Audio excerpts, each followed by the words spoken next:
All right, we are back on the Andre Duke Show with Carter Smith, and we got Richie today. Richie, how we doing, man?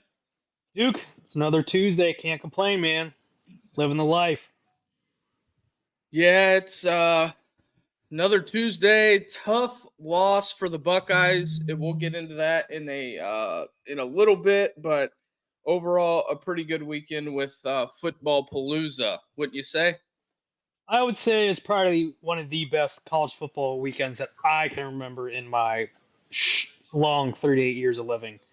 The matchups that were played this past weekend were uncanny. You had a thriller down at the Rose Bowl with USC and Penn State. The overtime win with Illinois and Purdue. I mean, I thought that game was over and done with. Then I had a buddy text me. He's like, "What is going on with this Illinois Purdue game?" I'm like, "Wait, what? What's going?" I'm like, "I'm waiting for Ohio State to go." And he's like, "It's going in overtime. This is nuts." I'm like, "Hold on, let me put my multi-view on." I was watching. I'm like, "Oh my god, what a game!" Yeah, not to mention, you had Alabama go down to the wire again with Oh yeah, South Carolina. Just a weekend of great matchups that we cannot complain about because we only get so many football Saturdays and Sundays. So yeah. We're halfway through the season. Hard to believe it. We were chomping at the bit in July, and here it's middle of October, and we're halfway through. yeah, some of the notable things that we'll go through before we get on to next week's matchup is you had Arizona State um, taking down the Utah Utes on Friday night. Um, Obviously, Penn State wins a nail biter. Ohio State doesn't get it done, unfortunately, out there in Outson. Um, One of the other impressive performances is Mississippi State hangs 31 on the vaunted Georgia Bulldogs. So Mississippi State's got every reason in the world to give up.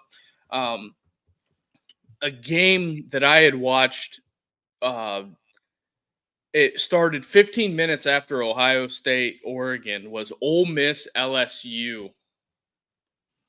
Don't know if you caught any of that, but I caught bits and pieces. I knew LSU was down by 4, and it was like 17-13. I think Ohio State came back on, so I automatically switched back. I didn't really get to watch that game because I was too locked in on the Ohio State game. With what was going on out there in Eugene. Um, yeah, I mean, I was primarily focused on the Buckeyes taking on the Ducks. yeah, just the overtime game. The game was almost over 4 hours long. There at Ole Miss and What LSU, what time that and game get over with? Midnight? yeah, Man, and then after that Buckeyes game, I shut the TV off. I went up to bed and just laid in my bed and just staring at the ceiling like, what, what in the hell just happened?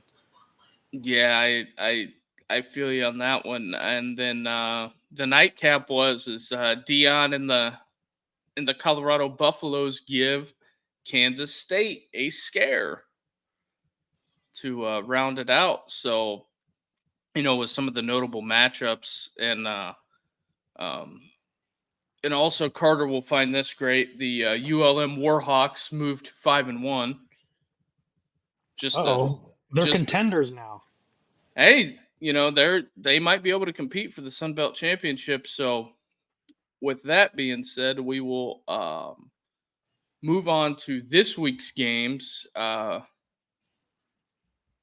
of our folks, we got Carter behind the scenes rolling the graphics. He's going to throw up the graphic for the notable matchups coming up this weekend.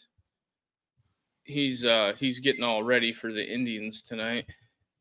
So we got Georgia at Texas. That's going to be a phenomenal game. Alabama, Tennessee. Is there any big matchup that we've got on here so far that really jumps off the page at you? I think the one for me is the Illinois-Michigan game. Those cheaters up north. They go into Champaign. Illinois is a tough team against Burt Bielema. I feel like I think they might upset Michigan and knock them out of the top 25. Granted, they went down to the wire with Purdue last week, but I think they're going to give those jerks up north a run for their money, and may even upset them. That's what my hunch is. I feel like that's going to be the game to circle, just because Illinois is not the Illinois when back in the early 2000s and everything. I think they're going to come ready to play. They're going to give Michigan their very, very best shot and try to take what they have as trying to, steal their thunder and try to dethrone them and get them out of the top 25. That's my opinion. I do also like the Texas Georgia game. That's going to be Quint Ewers' defining, I think, Heisman moment. If he can beat Georgia and put up some decent numbers, he's going to be he'll be the top Heisman candidate. I think so. When it comes to that, and I also agree with you there, because I think Ewers needs a big game to get that defining Heisman moment. Some of the other matchups that that weren't the super big interest for that you didn't select were I think Tennessee Alabama is going to be interesting just because of the storyline, because I feel like Josh Heupel and Caleb DeBoer each guy needs that game. And then I'm gonna spin the block a little bit, and I'm gonna go Kentucky, Florida, because I feel like Billy Napier is on the cusp of getting that signature win that he needs to help him get to 6-6 and get to a bowl game. It really hurts him that Graham Mertz is out for the year. Not gonna help a lot, but this is something that people were looking forward to, as far as DJ Lagway getting a lot of snaps, but he threw a pick at that Tennessee game. He couldn't have. It was like you would have thought that that Tennessee linebacker had white on the way he threw that out ball to him. So DJ Lagway's got some growing up to do, and I think there's all kinds of interesting matchups on this. Miami on the road at Louisville. I kind of feel like that's just, Miami struggled a little bit the last 3 weeks, so we'll see. I think Louisville's behind on offense, but Big Ten wise, Nebraska at Indiana, sold out crowd. I cannot tell you the last time I remember Memorial Stadium at Bloomington being sold out in my lifetime. Never, unless Ohio State was there. That's the only time, and I don't even think it sold out then. Indiana's a sneaky good team. So we're about to find out how good they are. If Signetti and the boys down there can shut down Raiola, that is a big test for them. And then you have Notre Dame, Georgia Tech, which I feel like is a real interesting matchup, because Tech can really move people up front. Brent Key, being a former offensive line coach, it's unfortunate. Jeff Collins is not there anymore. Carter, Cats by 90. Yikes. I think the Cats are going to beat them. I mean, Stoops is going to have the boys ready ready in Gainesville, coming out.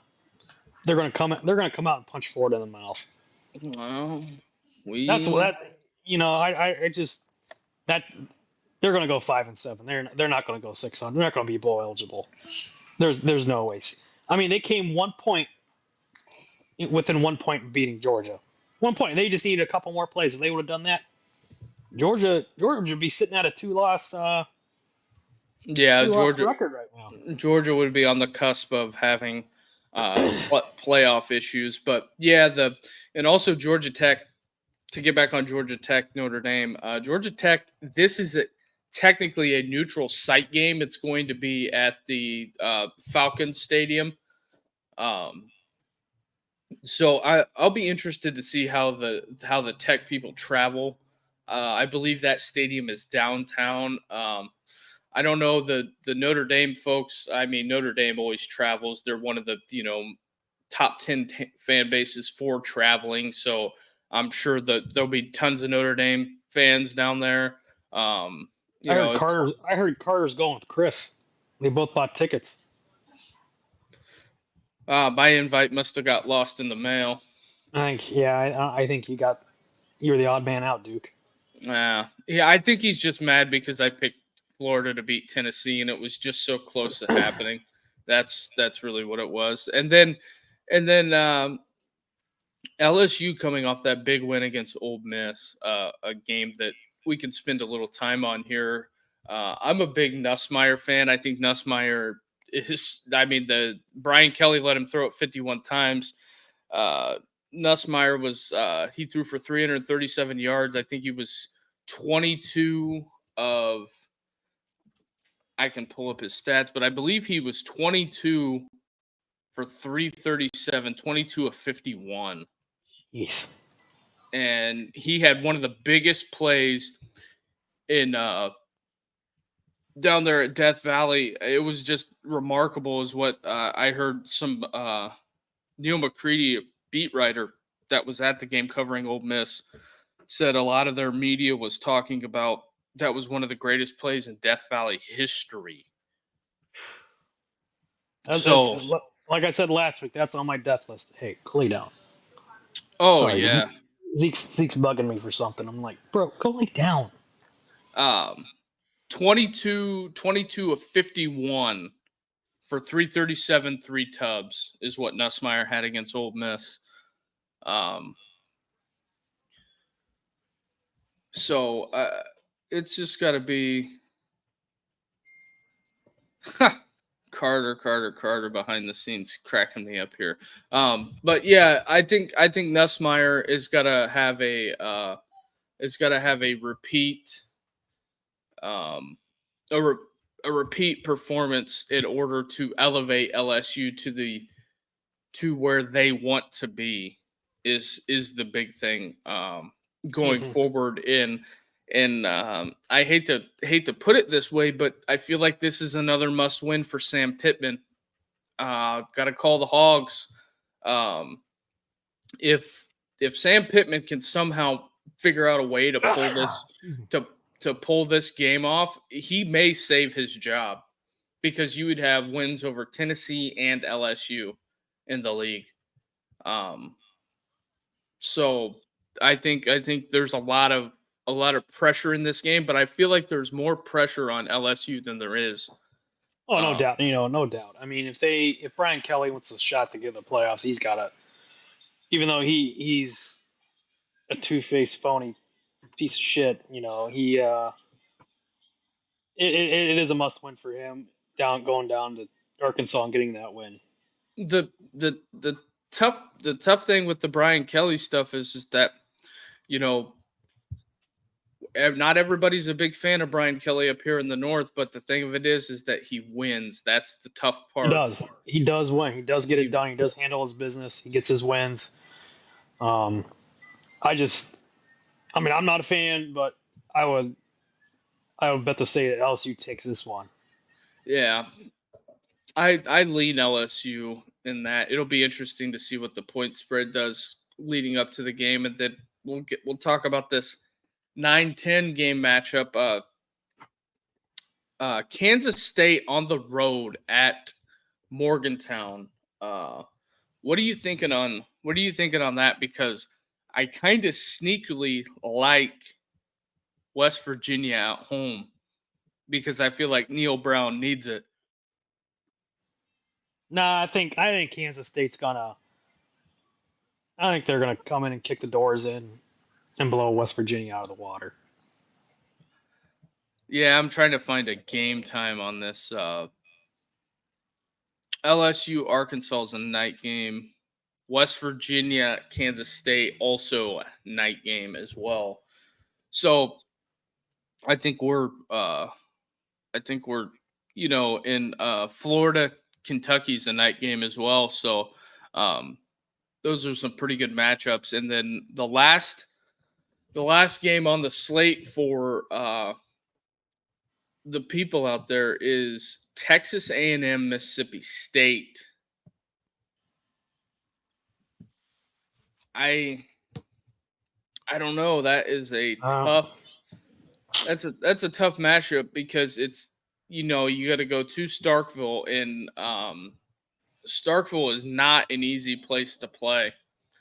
Well, they got those cowbells going berserk down there. It'll be a tough environment, but I think the Aggies will beat them. Yeah, the thing of it is that they've got all of this A&M roles, but see the thing of it is that Levy has got them playing hard. That's the big thing that they have going for them right now, and it's just tough to put that into consideration because they have every excuse in the world not to be competitive, and Mississippi State has been down for a while, so it's been tough on that program and everything that's been going on. I mean, do you think come Saturday night, they're going to have a prescription, and their prescriptions is going to be more cowbell? It'll be rocking, like I said, but I don't know, man. I still think A&M rolls, but hey, again, I've been wrong before. I'll probably be wrong again on this one. Yeah, well, we'll see. That's why they play the game. So we'll move on to the next topic. While Carter's in the back, doing some things, and I'll kind of reset the show here. Everybody out there watching on Twitter and all the platforms that we are streaming on tonight, come over to YouTube and join the conversation. We like taking questions from people, and also hit the like and subscribe button because we are trying to grow this show. So any little bit helps, and that's how we're building slowly but surely over here. So, and after you hit the subscribe button, turn on the bell notification so you know when we go live, so you don't miss anything or miss the show. And we're also on all the various audio platforms as well, Spotify, Apple Music. So go over there and give us a follow over there and leave us a 5-star review if you can. That would help a lot. But moving on here, we've got the top 10 most impressive coaching performances of 2024. Carter's going to get this dialed up for us. If you could see that graphic, is there anybody that you disagree with that's on that list? Let me look here. Cignetti, number one. They've surprised me at least this year with how well disciplined they are. I mean, I do feel Cignetti could leave Indiana and go somewhere else. If Napier gets the axe, maybe he goes down to the SEC. I don't think tries to build what he took from Indiana down the floor and try to rebuild them back to dominance. Maybe, I don't know. SEC is completely different than a bottom feeder in the Big Ten. I think Cignetti will hang around at Indiana because I feel like he's getting buy-in. He's getting he's getting that traction that he needs to win somewhere, and a lot of people want to go down the Cignetti rabbit hole. Everybody was laughing at him at Big Ten Media Day. Yeah, it's right there. Carter comes with the Wayback Machine. You know, a lot of people laughed at him when he made that claim. Well, and it's what, the first time since 1960 Indiana is 6-0. Mm-mm. If you look at the coaches list on the bingo card, Indiana 6-0, Vanderbilt having 2 SEC wins, one over Alabama in Kentucky. Pitt is undefeated. Mike Elko is rolling. Kenny Dillingham, which he's the youngest FBS head coach in college football. Army, Navy undefeated. Mario Cristobal turned it around, and Fran Brown is doing a remarkable job at Syracuse. None of that was on anybody's bingo card. No. I mean, who would have thought that both the service academies would be undefeated this time right now? I I, mean, I, I didn't think it. I was just I talking with my dad. I'm like, Dad, what if these guys go undefeated like at the end of the year, and that game comes down to them getting into the playoff, or they play the conference championship game before the Army Navy game. before the Army Navy game. So See, it's they gotta push that back. I think at least for this year. I mean, I know they won't, but they should. Because I mean, there. what happens if Army or Navy goes undefeated?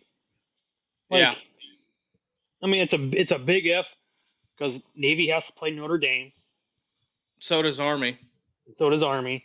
So that's that's the head scratcher that you're thinking, like, what if they upset Carter's Fighting Irish? Oh, Where's that lead them? uh, You know, how do you rank that win against Notre Dame? yeah. If Marcus Freeman loses both those games, you know he's gone out of South Bend. He's hit the bags packed. You're gone, dude. Bye bye. Yeah, that's one of the big things. I think if Marcus Freeman dropped two games to the service academy, I think that to the service academies, I think that would be the first time ever, probably in Notre Dame history. I know Carter's behind the scenes. See if you could dig something up on that, Carter, because I don't think it's ever happened. Notre Dame losing to both service academies in one season. I don't think that's ever happened. I think the last time Notre Dame lost to Navy was Charlie Weiss, I know that. Jimmy Clausen at quarterback. Oh yeah, that was fun times. And Kuiper the fraud saying he was going to be the next big thing. Yeah, I think he said I'll put my house on it or something like that. Is what he said. I think he said he put his job on it, or he'd quit. Yeah, 1946 is the last time. I think that's as old as my house. Yeah, that's just unbelievable. You know, the Clark Lee experience. A lot of people are discrediting the Jerry Kill effect. I've talked to some people that, you know, ex-coaches that have been in the profession, and they're like, yeah, you're 100% right. The Jerry Kill effect is real. He came over from New Mexico. A lot of people don't want to know exactly what he's doing, but since they changed the rules that you can have so many analysts that can actually instruct now on the field, I mean, Jerry Kill's been, I think, a huge factor at Vanderbilt, and he's a very underrated coach as well, because he's one of the very last, outside of Glenn Mason, Jerry Kill's one of the last people to ever win at Minnesota. Yep. And Minnesota's been a tough place to win. It's been a long time. I mean, you have row your boat there now, but that guy's a creep. So what are you gonna do? Yeah, was he used car salesman, as Carter's brother would say? Yes. And then, you know, the service academies, unbelievable, remarkable. You know, the 3 service academies that are playing FBS and Clemson are the only ones that have not used the transfer portal at all. Guys have left, but guys have not came in, and I don't think that's necessarily a bad thing. Maybe, you know, a lot of people wanted to, you know, fry Dabo for not using the transfer portal, but it doesn't seem like that he's got kids at a big time loss kicking the ball away from the official throwing the mouthpiece. He's not having guys sit out. I don't think anybody has pulled the emergency parachute and said, "Oh, I'm going to red shirt and enter the transfer portal." I don't think that's happened at Clemson. So, I mean, they did just lose a recruit to Notre Dame. I just, looking at it from top to bottom, some people, I get you have to you have to use the portal, but I think not using the portal is kind of benefited because Clemson has their guys in the room, Yeah, and they got their guys. Yep. then when you have a bunch of hired mercenaries, you have a bunch of guys making business decisions here. So, the portal's a double-edged sword. Another program that got ravaged by the portal was Purdue. Purdue was another school that, they had 4 or 5 guys, I believe, just on the defensive side of the ball get, plucked because they had good years. And everybody likes the portal when you have guys coming to your school, but nobody likes it or has really felt the effects around here as a fan base that has had a mass exodus, like the University of Alabama, Purdue, Illinois. State. Yeah, so there's quite a few folks that have lost out in the portal sweepstakes, but you don't hear those struggles as much throughout the year. You just hear about all the bad apples. So Per what do se. you? So is that Purdue game sold out? Do you know? Purdue, Oregon. or I would assume so. I would think so because What if? This is just me playing devil's advocate. What if Purdue knocks off Oregon? I mean, Purdue has that track record. Going to West Lafayette is not a good time for top 5 teams. No. I believe that Purdue's record against top 5 teams at home is, I think it's like 2 or 3-2 or 1-4 or something like that, because I know they've beaten Ohio State like twice, and Urban was the coach. So, we'll see what Purdue brings to the table on Friday night. But in a strange way, as I pull that up, who would have thought Duke would be 3-point favorites against Florida State? Duke getting 3 at home. Was this basketball? No, this is football. I know that. I'm just saying, like, really, is this? Is it basketball season? No. We're talking football season. I still can't believe Florida State's the way they are this year. It's taken me by surprise this year because I thought they'd be in competition for the ACC. To be playing in that championship game in Charlotte.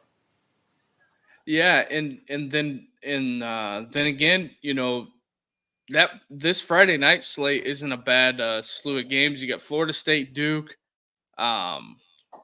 Oregon, Purdue, and then a game that I'm real interested in, Oklahoma State, BYU. This is going to be I think it's going to be a huge game. It's at Provo, another night game.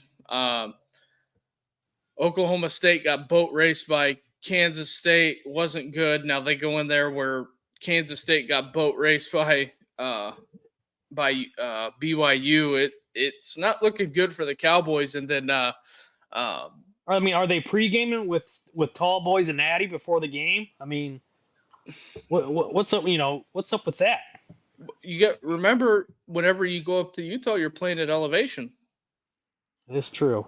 So playing at elevation, and not a lot of guys are used to it. And also, Oklahoma State is normally bad on the road in the Big 12. So that is another angle to look at. And then we're about halfway through here, and then we got a game getting ready to kick. We got South Alabama and Troy about to kick off here. The battle for the belt. 2 Alabama schools going to be battling out for Sun Belt supremacy, which there'll be a lot of people at this game if anybody decides to turn it on. And shout out to my guy Tyler Siskey. He coached at South and played at Troy, so shout out to him. I know he's having a rough day today. Both those schools are close to him. So with that being said, Richie, we got football getting ready to kick off, and then got a little bit of an NFL update, and then I'll reset the show here at the 30-minute mark. All you guys watching on Twitter, come on over to YouTube and join the conversation. We always like to be interactive and having questions in the chat. So we got some guys in here tonight asking some questions. So if you could hit the like and subscribe button, that would be great. So, Richie, NFL update. Busy day today. Busy day. A couple trades today. Yes. We've got Devontae Adams going to the Jets. Thoughts on that? I knew that was just a matter of time before it happened. He was miserable out there in Vegas. He's going to reunite with his former quarterback in Aaron Rodgers. What's going to happen with that when he gets into New York? Could the New Yorks ship G5 out somewhere? I mean, rumor has it. No, you don't think? No. It would be nice have the Steelers give your boy here with Mike. Oh, I just had the comment right there. Mike Williams will be traded. Where are they going to trade him for? I don't know. A few marbles, a couple baseball cards, and a parakeet. Our pets' heads are falling off. But down there in Springfield, they're eating the dogs. So, but anyway. They're eating the dogs. They're eating the cats. But anyway, we have that going on. I would like G5 to take a trip to the Steel City, to be honest. Reunite him with Fields. Because really, this is just something with the Justin Fields thing that I will stand by. Justin Fields receivers, the whole wideout room at Ohio State has been better the entire time. If you even take those kids in college, they were better than whatever Chicago has and what Pittsburgh has currently. I would agree with that statement wholeheartedly. George Pickens, he's a shitbird. Yes. They got to get rid of him. He's a cancer. Yes. Before you know it, he's going to be playing the UFL the way his attitude is and his shenanigans. It's just a matter of time. No one's going to want to put up with his crap. Yes. We got a comment here, Rich. What do you think of this statement on Jim Knowles and Larry Johnson on scheme fit here? Oh, man. Whew. That's tough. That is tough because if you can't get your D-line coach and your coordinator on the same page, it's not going to be. It's turning out to be an ugly situation. Well, and one of them will walk. And Larry's been there a long time. Jim has came in, but they're also paying Jim Knowles a lot of money. For everything that I know, it's been quiet a little bit underlying that there may or may not be an issue. But I also think there's somebody that I heard Kirk Barton say this, and a lot of people think Kirk's a pariah, but he's not the only one that has said this. Zach has said this. There's somebody in the Woody Hayes that has been floating the Larry's going to retire, Larry and Jim don't get along. There's somebody out there floating that narrative, and I don't know who it is, but that's how fires. It's somebody's out there stirring the pot on the Jim Knowles and Larry Johnson thing, and it's just really strange to me. Me and Carter had this conversation a couple days ago.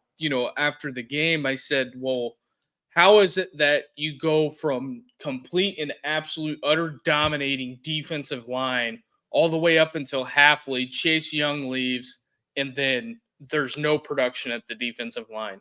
It just didn't happen overnight. No. I don't know if it's scheme or to me, it has to be scheme, and I don't even want to talk scheme with anybody. It just, there was a couple plays that Zach put out from the coach's film to where they were rushing 2 and 3 people, and Denzel Burke, he had a tough day. 8 catches, 2 touchdowns.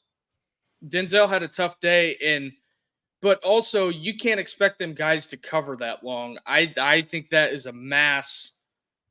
Does Denzel deserve some blame? Did he look a little slow? Yes, but you can't you got to dial it up too. In a game exactly. like that, you got to dial it up. You got to send sometimes the kitchen sink at Dylan Gabriel, get his ass rattled. And he wasn't pressure enough. I mean, I think you or I could have made those throws if I could see over the line because I'm like 5'8". 2, I mean, anybody with that amount of time is going to complete make high percentage passes. It's just a matter of time. And a lot of people want to yell and get upset about it. At some point, it's just one of those things that you have to get after him. You just can't let him stand back there all day. No. He's gonna find somebody that's open. Remember last year, Dylan Gabriel beat Texas at Oklahoma. A lot of people forget that. They wanted to cast Gabriel out, and they went. One of the bad losses that Gabriel had was they had a crap sandwich loss at KU last year, and boy, have they fallen off the map. But they had a crap sandwich loss last year at KU. It was a Saturday, like 3:30 kick or 2:30 their time. It was like 41 degrees, and it was misting out, and it was just windy as hell. So I just don't think that when you have all these factors building up, Dylan Gabriel was better than what people thought he was going to be, and Oregon didn't look impressive in the first couple of weeks. So, but also this is not the first time that Jim Knowles has had a bad game against the top 5 team. Right. Gave up 500. Zach and Chris said this earlier too. Gave up 500 yards to Georgia. Gave up 400 yards to Michigan. They're hanging big points on Jim Knowles in big games. That's the biggest thing. And one of the things that I think is really interesting is that they say that sacks aren't important. Sacks aren't important. Well, if you're just going to let Dylan Gabriel stand back there and pitch and catch all day, I mean, it's a matter of time. He's going to put up 450 yards passing. Well, no wonder Denzel Burke got cooked. Yeah, I mean, there's no pressure. Nobody got home. And also nobody can, in the way pass interference is, this day, which we'll talk about that in a second because that offensive pass interference was a bad call. But, that's just something you have to live with when you go on the road and you put yourself in a situation to where you put it in the officials' hands. That is not on nobody but Ryan. And the big thing I have on the pass interference was, did JJ shove off? Yeah. Should they have called it? No. But they did, and that's something you have to live with. And it ties into the same thing. Well, so and so's hurt, or they made a bad call. Well, at the end of the day, it does not matter what they called or who was injured or who was what. It matters what's on the scoreboard, and I think people need to have to take a look in the mirror and look at that. I think there's gonna be some big soul searching come this week in practice. I think they need to work on tackling. Too many damn arm tackles. He's got high school, college, professional. nobody wraps up anymore. It's one of my biggest pet peeves. Watching high school games, watching college, watching Tampa Bay play. Like for years, I would see their DBs just arm tackle. Murphy Bunning, Carlton Davis. These guys will not stick their shoulder in, hit the at the hip, and drive their ass to the ground. It just they don't do it anymore, and they're not bumping anymore in practice. They're it's sarcastic ball in practice. Yeah, I think that is one of the major contributors of what's wrong because everybody is so worried about getting hurt, getting hurt, getting hurt. Well, anytime I ever known anybody in football practice to get hurt is when they were going half speed. Anytime Yep. you went half speed, you got hurt. Yeah, you And go half ass, you're gonna get your ass kicked in. and the wild thing is that nobody tackles. I don't even think these kids really know how to tackle. No, I don't think they do because they're all worried about getting a targeting call, which is another topic for another day. Because that targeting call, that targeting rule, like Joel Klatt said, they need to have a targeting 1 and a targeting 2, just like a flagrant 1, flagrant 2 in basketball. Clear cut. You can't. When you're breaking down and you put your head on the ball and an offensive player lowers his head, what is the defender supposed to do? What is he supposed to do? He can't pull up. He's already initiated contact. It's a bullshit and bogus rule in my opinion. They need to fix it come next year. I hope they fix it, and I would really like them to fix the PI because I feel like PI is getting used like the NFL, even though it's not a spot foul against defenses. Because there was just a PI called in the Troy, Alabama game. Yep. South Alabama game, and the kid didn't look for the ball, but he doesn't touch him. Really, he just stuck his hand in between there in the front of the receiver's hands, and they called PI. It's just like, come on, guys, like seriously. Well, yeah. What's the defender supposed to do? At some point, there's got to be something going here. And hold on, I'm gonna throw this comment up here, Rich. Oh, don't even get me going on the bubble screens. I am so sick of that. It's everywhere. All 3 levels: high school, college, and pro.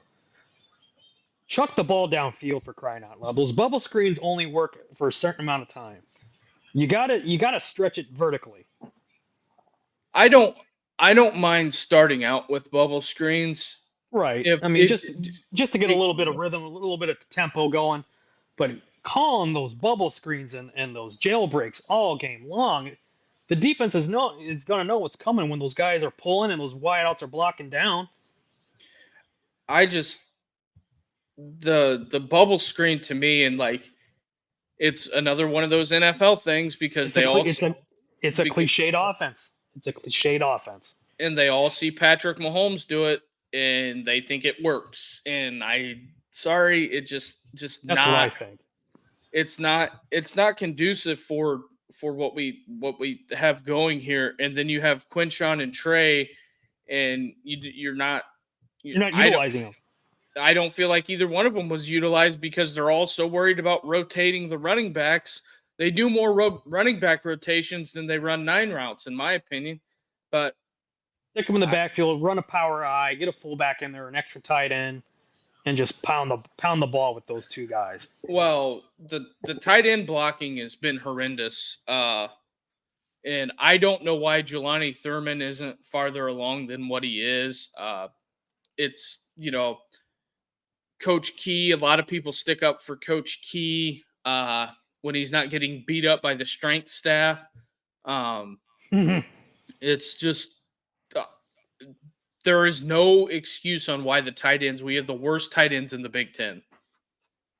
And you mean to tell me Iowa that barely can discover the forward pass? No offense to Iowa, but they have been great at producing NFL tight ends. Noah Fant. Who else was there? Hawkinson. Kittle. They've had some great tight ends coming out of there. Why can't they get developed at Ohio State?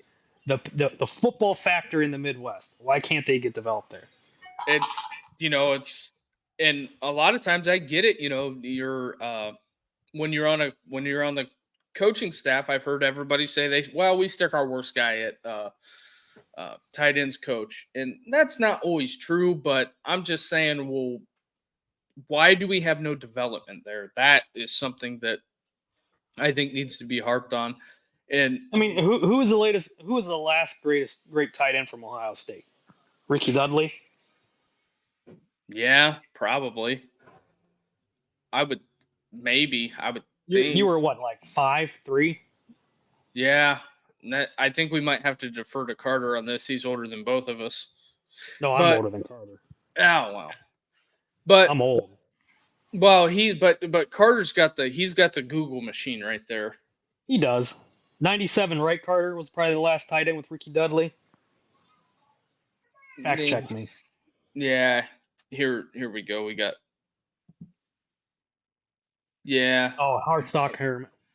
Yeah. Howerman was good. He was a good tight end.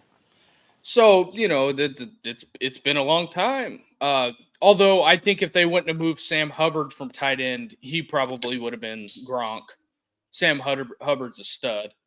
Oh. But Urban always said that offense wins over defense. Yeah, I thought defense won championships. So that's where we're at. And then even though we went back and revisited that, reset the show here before we get out of here. The extension of the run game. Oh boy.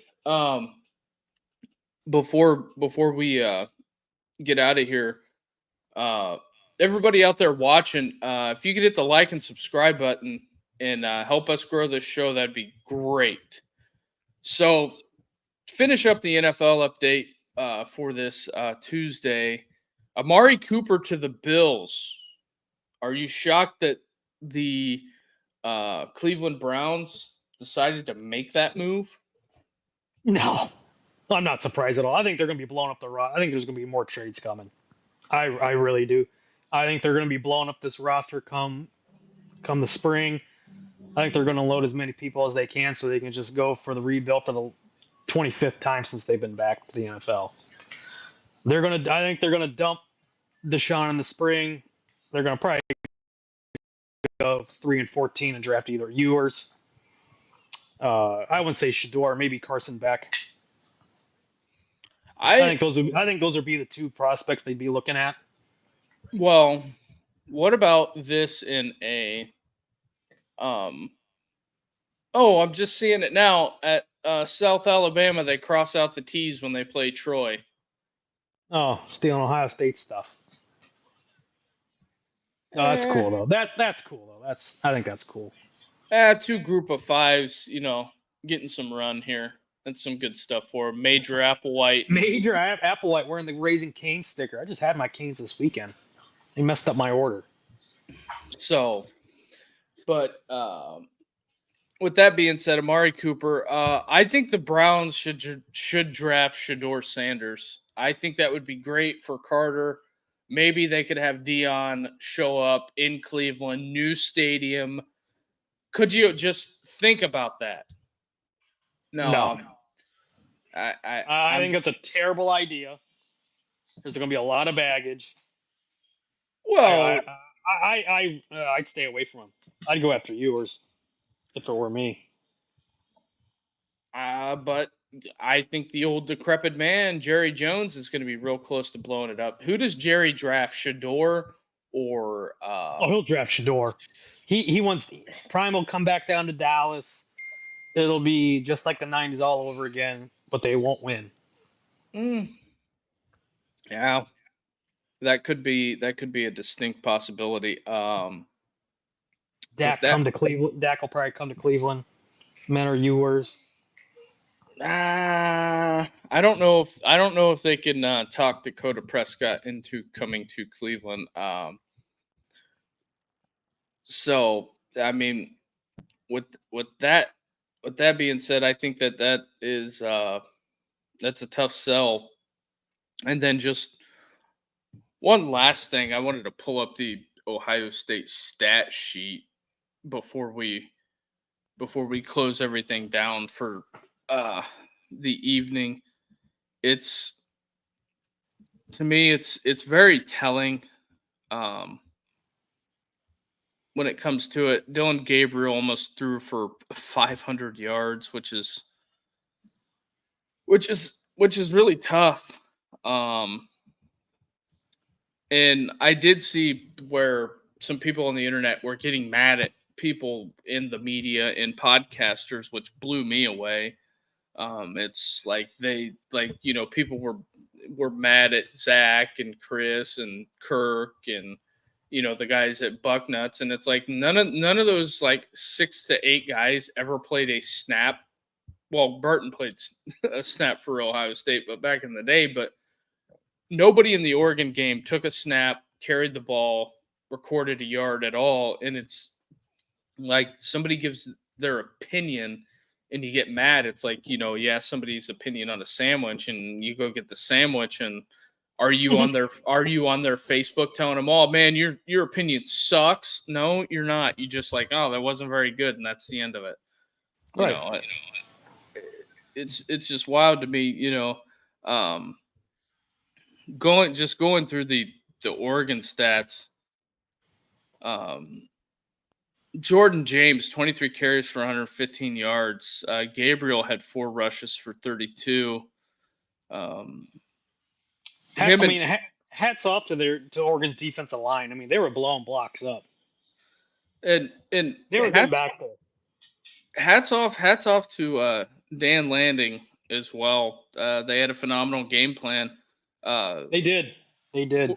Quinshon, Most some Ohio State fans saying that Ohio State was going to kick the shit out of them. I said, I'm thinking, no, it's going to be closer than people think. I thought it'd be, I forget what I predicted, 31-20 maybe. It was going to be close, 20.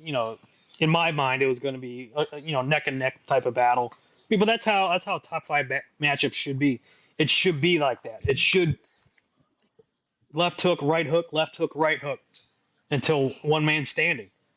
Um, could it be a different story come December if Ohio State takes care of business and they take care of Nebraska, they go to Happy Valley, they take down the Nittany Lions, they beat those pricks up north in how many days?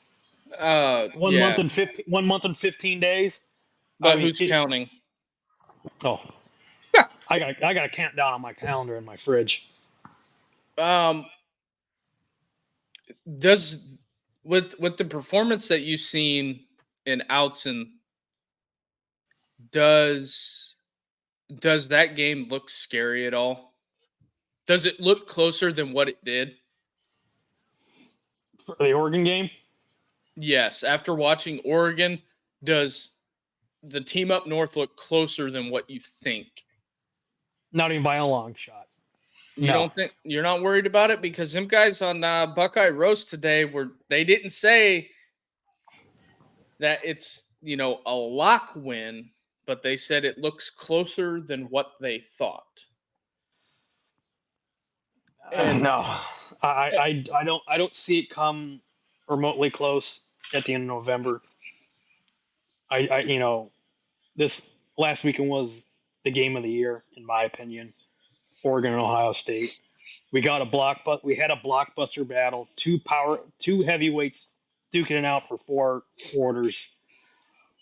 Ohio State they'll fix they'll work on their mistakes of what happened this past weekend. I'm confident they'll handle their business here on out. They'll be playing in Indy. That's my opinion. That's what I feel. I'm not trying to be a homer like, oh, Buckeyes are going to go. They're going to put 60 points out from here on out. They're going to handle their business. I think maybe that loss last weekend will probably set the tone for the rest of the year of what they need to do in all 3 phases of the game. They got to be right, physical up front. They got to arm tackle. The you know they have to finish their blocks. I think this is a key learning point for the Buckeyes going forward. That's what I feel. And like I said, that's a top 5 matchup, man. That's how those top 5 matchups are supposed to go. Two fighters filling each other out for 4 rounds. Ooh, hold on. There was a comment that I wanted to get up here. Our guy here, you know, that is true. Herbie picked Oregon to win it all. So at the beginning of the season, and I think definitely a neutral site changes things. Like if Oregon had to come to Indy, I think that is a totally different thing. It would be really tough because they would have to pack up their rubber duck to put in the canal where McAfee was swimming and got arrested. What are your thoughts on this comment?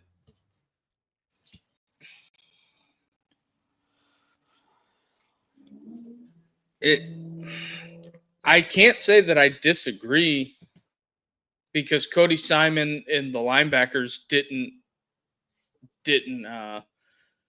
show up, and I just it's one of those things that it's a tough.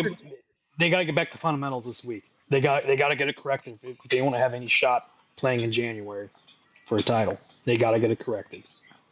And I just feel like I'm tired of I wouldn't say there's inconsistency on offense. The big issue I have on offense is give it to the hot hand, because why did Quinshon have 11 carries for 23 yards? What are we doing? Trey had 10 carries for 87 yards, even though he had that 53-yard run. But Oregon shut down the run game for the most part. In my humble opinion, they shut the run game down, and you can't say Emeka didn't step up, Jeremiah didn't step up, and G. Scott, he showed up. G. Scott showed up, but Carnell Tate, 1 catch for 13 yards. That's pretty telling to me. I would have, if you would have told me that in Kazimierz, I believe, is out. He broke his collarbone, right? I don't know. I haven't heard. You might be right. I didn't hear anything. I haven't really checked out the faux injury report that Ryan Day likes to put out there, but yeah. But Emeka and Jeremiah pretty much carried it for the team out there, and 193 of 326 Will Howard passing yards, and Will Howard and Dylan Gabriel were pretty much equal, 28 of 35 and 23 of 34. I thought Will Howard played a great game. It came down to turnovers and that offensive PI. I mean, that 12-man penalty, like what? I thought that was a dead ball, but rumor has it he found a loophole in that. Well, for me, it's one of those things that we got another comment from our guy here. He's right. He can't throw the deep ball. I agree with that. Yeah, that is. I don't think that Will has confidence in the deep ball. Right.